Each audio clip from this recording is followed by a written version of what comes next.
It's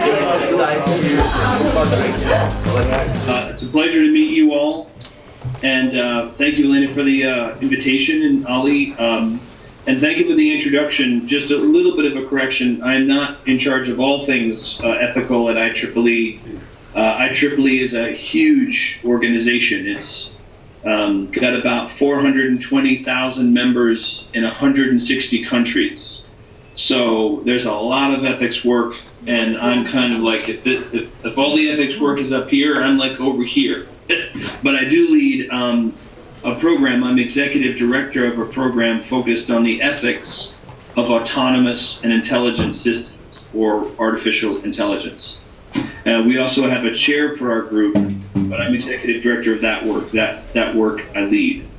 And I can tell you more about that work. This is what I'll do. I'll give a short introduction, and then I'll pause, and I'm much more interested in taking questions and talking with you guys, if that works for you and Elena, versus just like talking for 25 minutes, because on Skype, that's always fun, right? Like, hey, let me talk.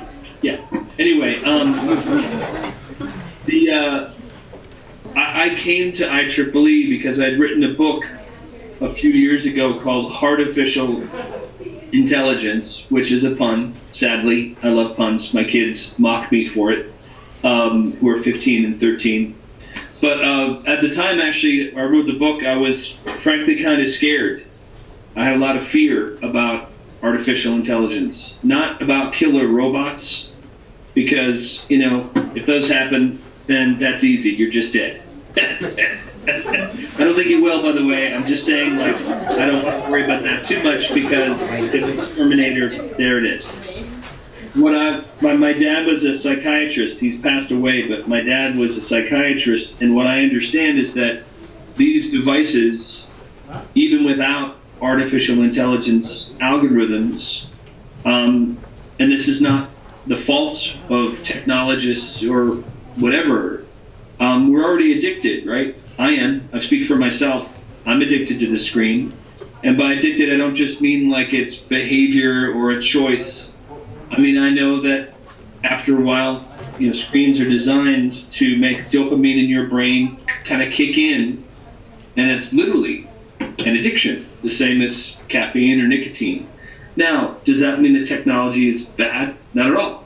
That's not the point. The point is that ethics, a lot of times, I didn't care about ethics till like 4 years ago. Someone said the word ethics, and I pictured, you know, a guy like in a long robe talking with Socrates about stuff I didn't care about. But I wrote this book because I was fearful, and the more I worked on the book, I realized, oh, the reason I'm really scared is I'm ignorant about how people, when they make technology, would define that the technology is both safe. Not just physically safe, but safe meaning like that this thing won't fall and hit me in the head, but that our emotions, our cultural values are honored. And cultural values have as much to do with age, gender, gender representation, sexuality, as they do with things like, you know, safety of a car, killing somebody, autonomous vehicle. So anyway, I went to IEEE and said, look, I don't see a code of ethics for artificial intelligence that I can easily recognize. And I'd written for Mashable. I don't know if you guys know Mashable. I've written for The Guardian. And I interviewed a lot of people, and I'm like, you know, being new to the space 4 or 5 years ago to artificial intelligence, I was like, cool, where's the big code of ethics for AI? You know, Kavahalios, he's the managing director of the IEEE Standards Association. And he loved this idea, but it was really what he has now made into this group that I'm executive director for. We have a paper online called Ethically Aligned Design. I'll send the link to Elena. Love to have you guys look at it. We also have a committee focused on high school students. And if you guys want to join that, if any of you want to join that, let me know. But the document is split up into 13 sections, and it focuses on things like personal data, law, economics. But in each of those sections, it talks about economics and questions about artificial intelligence and economics. So things like autonomous issues with jobs. And we, in those sections, have issues And we talk about the issue, and then we provide what we call candidate recommendations to think about those issues, and then just tons and tons of links. And we put that document up in December of 2016. It was sort of early in the space now where there's a lot of wonderful principles and laws and stuff being made about artificial intelligence and ethics. And I'm thrilled because when I wrote this book 4 years ago, I had to look hard to find anything that would provide guidance in some of this stuff. And now there's a lot of stuff out there, and our paper is one of them.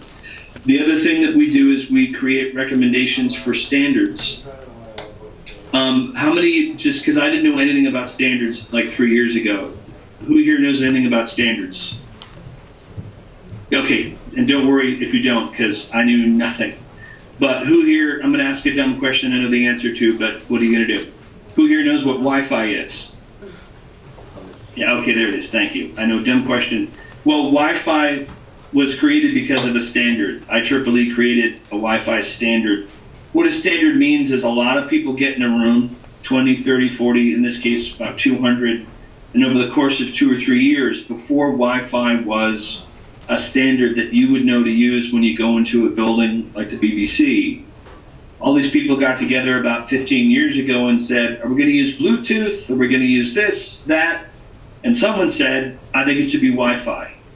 And a standard is a document where what you do is you describe in depth how you can come to agreement on things like Wi-Fi, meaning the technology of it.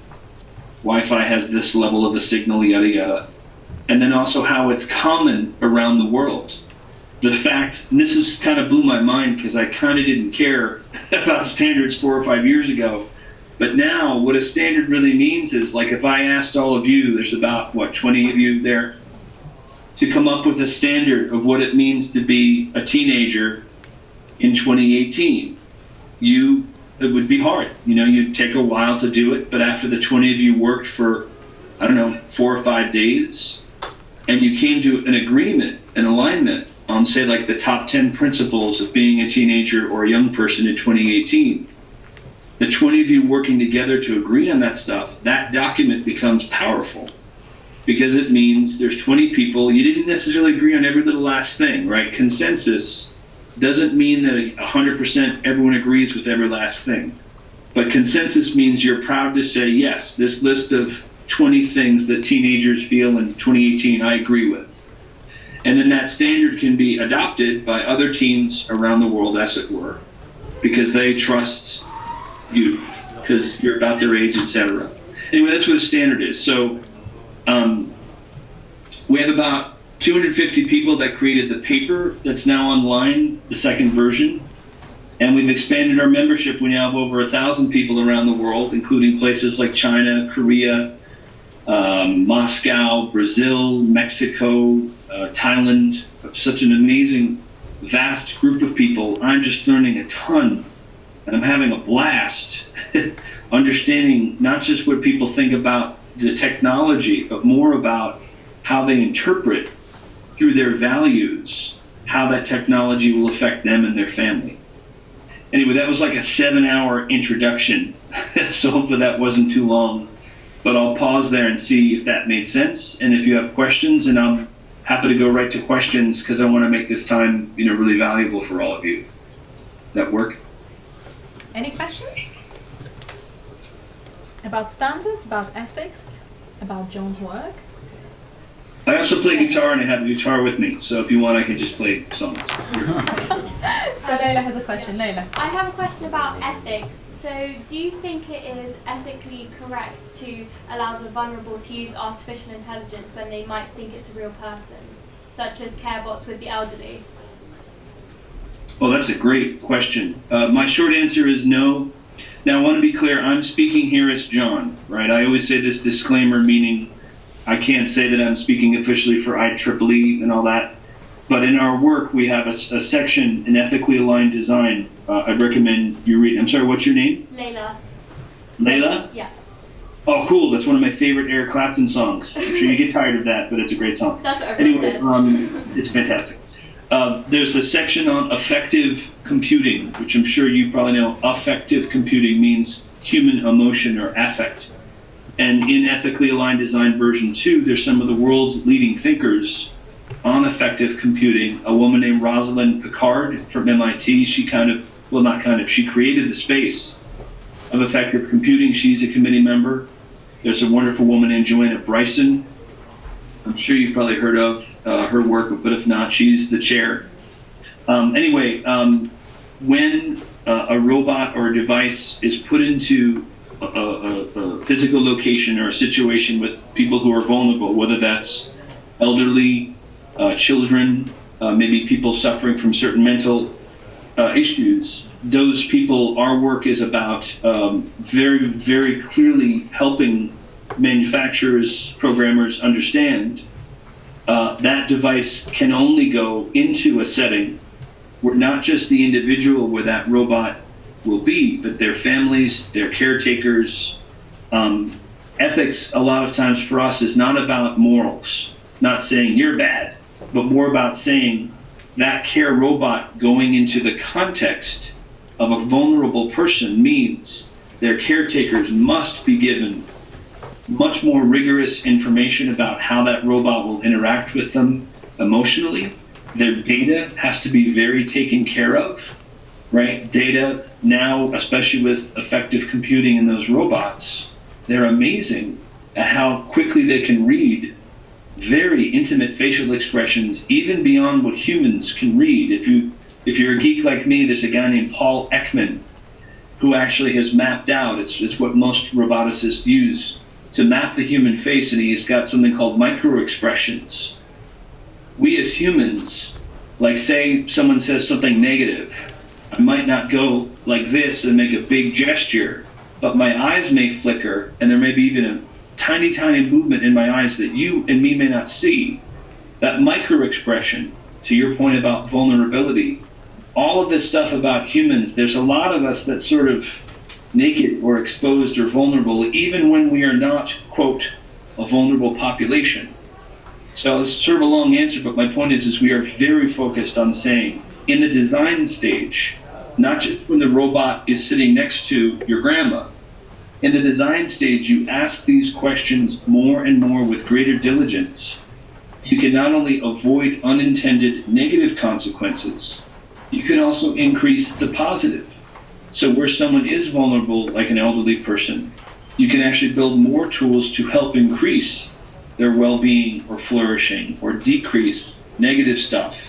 But most importantly, avoid any opportunity for, say, manipulation, where, for whatever reasons, advertising money, bad actors, manipulation might might happen. Does that make sense? Yeah. Thank you. Okay, any more questions? No questions? Okay, Rodolfo?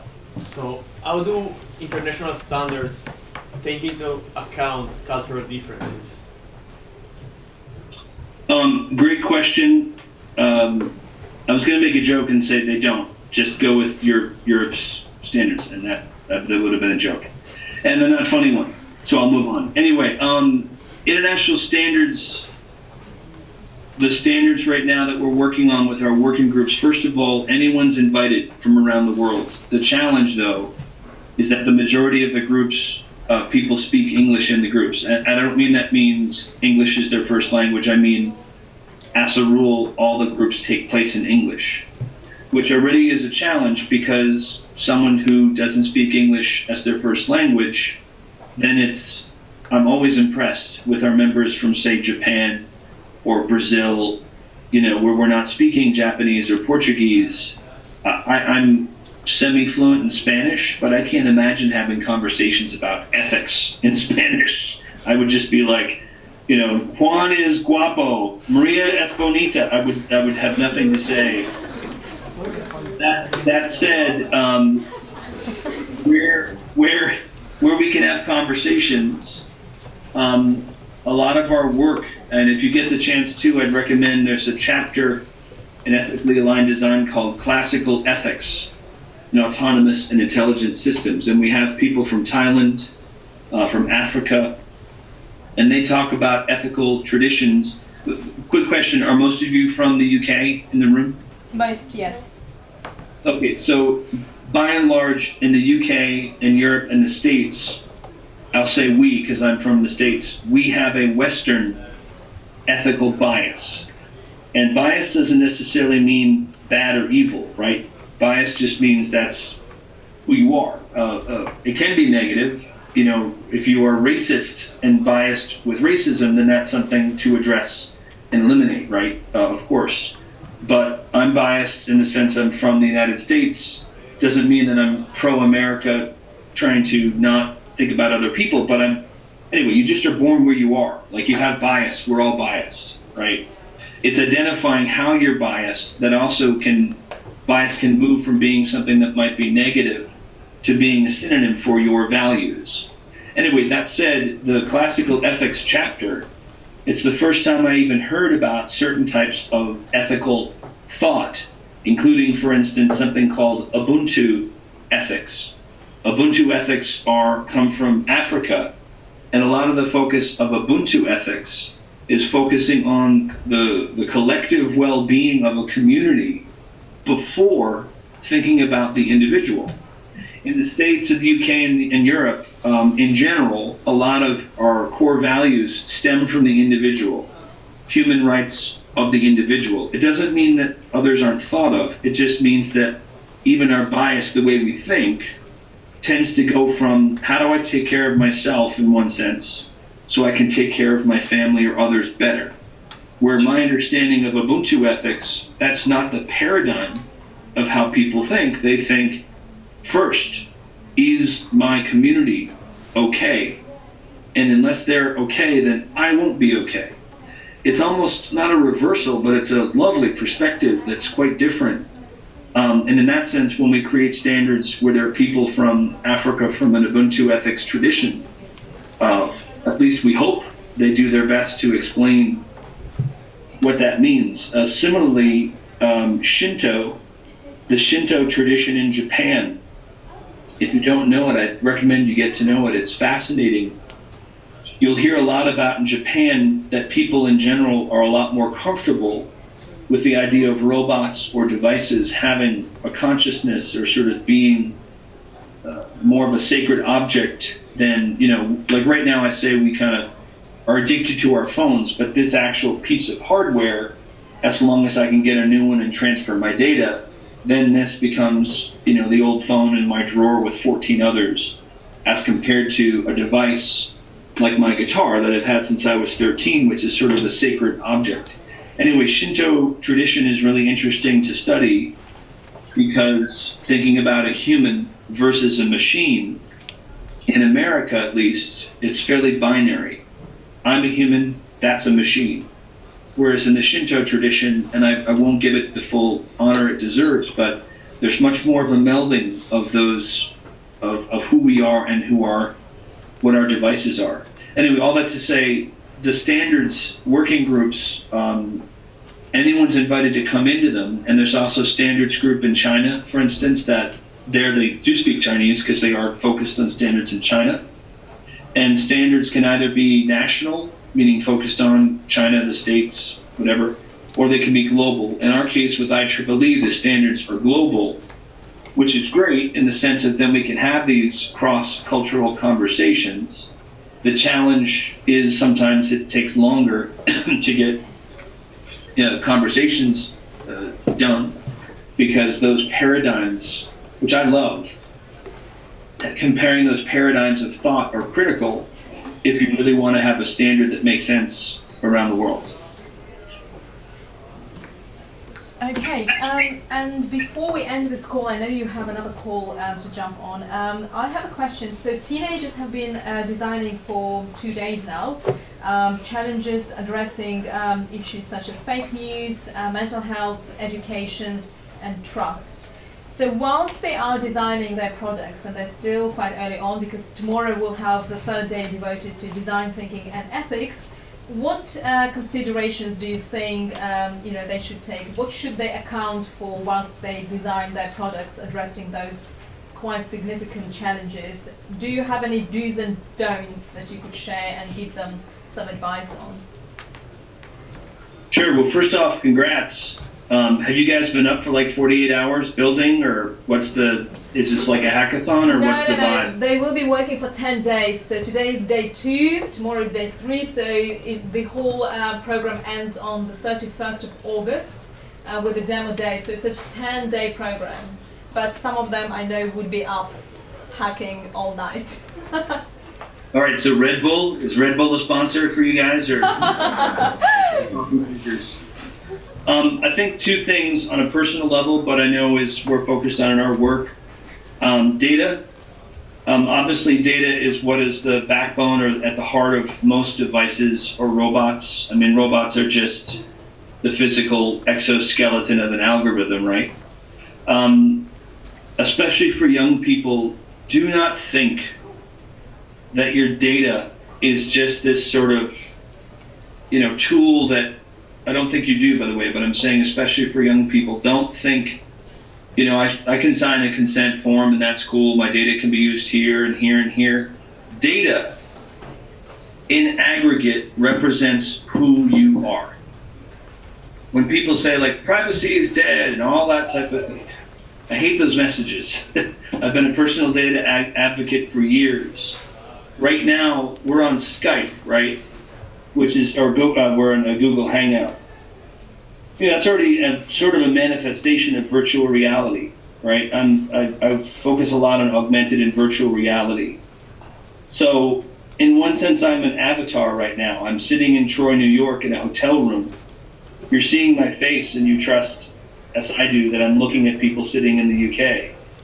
But within 5 or 10 years, I'm basically convinced, maybe 15, it's semantics. A lot of our lives will be spent using augmented and virtual reality. That means the data of who you are, how that's represented, how it's tracked, in aggregate, becomes you.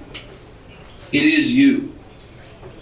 So don't think and don't fall prey to, and by the way, I'm not telling you how to think, meaning I'm not here to tell you, well, I do think privacy is dead. Cool, like let's have a conversation. I'm not saying that's wrong in one sense. What I'm saying is data, beyond being a tool to create all these amazing technologies, fundamentally represents who a human is. So the vulnerable populations, like Layli just asked about vulnerable populations, most people think elderly, kids, people struggling with mental issues.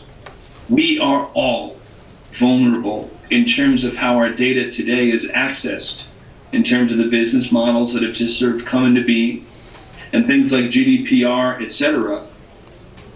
These new laws are the way that all of the tools we create are safe and beneficial for the future. So I bring this up to say, don't ever stop thinking not about data like, I need more data to get my stuff done. Remember that when you're accessing data, in one sense, you're sort of walking into someone's home, into their heart, into their family, and you're going to build something where by accessing their data, you're taking little fragments of who they are and their identity. Even if you think, well, they just told me what type of shoes they like. That little piece of data reflects, well, shoes tell you where you like to be, outdoors, maybe inside, etc., etc. So all that is to say, data is oftentimes sort of very clinical. This is data. Like, that's a pen, but this is data.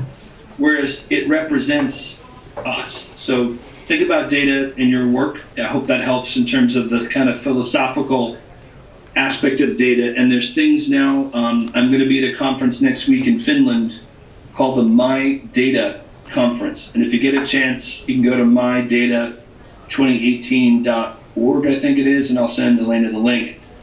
But they have a My Data Declaration where you can start to think about using blockchain or other similar tools. So you can build all the great AI, but you only exchange the finite amount of data that you need to have that device work, versus saying like, hey, you're building something or a service, well, here you go, and you sort of open your shirt and you say, take all of my data for the rest of time. That doesn't make sense. So that's one, is data.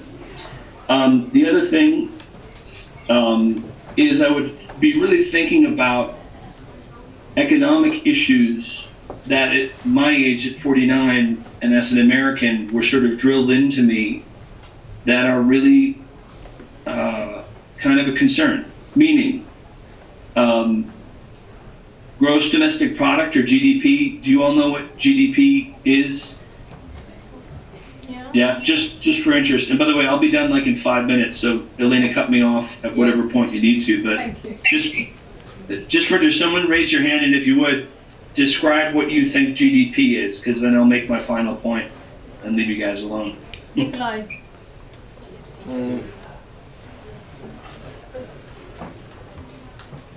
I really don't want to go into it too much, because Who started economics here? GDP? All right, they're struggling. John. Good one. By the way, I didn't mean to test you. I know it's early. Oh, I'm sorry. For you guys, it's not early, but I didn't mean to test you. Gross domestic product is something that, you'll read the paper in here. GDP has gone up. And the assumption is, cool, that's a good thing. And what it actually, for most people, what they think it represents is what's called prosperity, meaning it's a country doing well. Well, if the GDP goes up, the automatic assumption is we're doing great. Well, GDP was actually created. It didn't fall from the sky. And it was created in the 1940s after the Second World War, when a value of the world was growth. And so a value of exponential growth made sense, right? Meaning prosperity had to happen because the actual physical infrastructure jobs had to increase. And you're probably saying, who cares? Why am I talking about this with AI? AI, by and large, by definition, autonomous and intelligent systems are built to, in one sense, exponentially take over skills, tasks, mental tasks that humans do. And when you pair the activity of a device or a technology with a societal goal, what we're doing is we're pairing exponential growth, meaning those technologies can help give us exponential growth, with the ideology of GDP that says exponential growth. Now, I want to be clear, there's nothing wrong with profit, and there's nothing wrong with growth. But when it focuses on exponential growth, then that means that what we build, oftentimes, we aren't allowed to sort of take the time to ask the questions about, like Layla did, about vulnerable populations. You're more focused, people are more focused on getting that robot to market. Move fast and break things is a phrase you hear a lot, and I keep telling people more and more with ethics and values and AI, outside of good intentions, when we move fast and break things, what we will break is ourselves. Versus, there's a whole world of what's called beyond GDP metrics. And by the way, this is not throwing away GDP. This is not socialism. I give these talks all the time, and people are like, are you a socialist? And I'm like, not that I'm aware of. I don't have a card or anything. But if you know, like the OECD, they have something called the Better Life Index. I really recommend checking out that. Also the United Nations Sustainable Development Goals, you've probably heard of. I bring this up because along with a product or a service making money, which that's fine. I make money, I have to pay my bills, I have kids. But when an organization or a country, the main metric of success is GDP, which right now that is what the world, pretty much the only thing the world agrees on in terms of that type of metric. The good thing about GDP is everyone kind of agrees in general about how to measure it. The bad news is if all you focus on is exponential growth, then what the GDP actually was not built and still doesn't measure are things like the environment. And this is why, for instance, the environment is in a place where it is because if you're not prioritizing the environment, it will get deprioritized. Another thing is caregiving is not prioritized in GDP. And ladies in the room, what this means is The GDP in one sense, because around the world, caregiving is primarily done by women, and I mean the whole world, right? Africa, India, not just the West. The GDP doesn't measure caregiving very well. So that means that's why I believe women's rights, et cetera, suffer, because the largest metric of value that the world still looks to, GDP, doesn't even include many aspects of what it means to be a woman or a caregiver, whatever your gender. That needs to change. And that's my last point is, if we want to build tools, these amazing artificial intelligence tools that genuinely improve human and environmental well-being, you have to have metrics that measure success, not just by financial or growth increase, but also is the environment being prioritized, and our people, like you may have heard, people, planet, profit. That triple bottom line, if you keep that in your mind while you're creating technology, you'll be world ahead of a lot of other technologists in the world today.